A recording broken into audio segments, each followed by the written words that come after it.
আসসালামু আলাইকুম।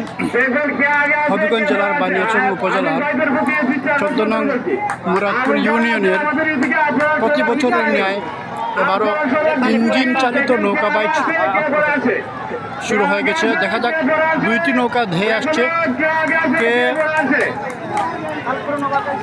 প্রথম হয় কে সেকেন্ড হয় দেখা যাবে।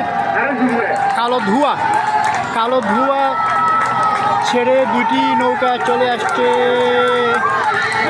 দেখা যাক কে প্রথম হয়।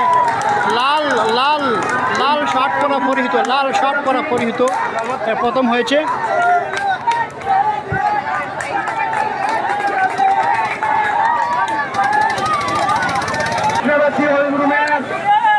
আমরা এখান থেকে দেখতে পাচ্ছি এই হচ্ছে প্রথম, সে প্রথম হয়েছে। লাইন ক্রস করেছে, লাইন ক্রস হয়ে গেছে, আমরা পিছনে পড়েছে।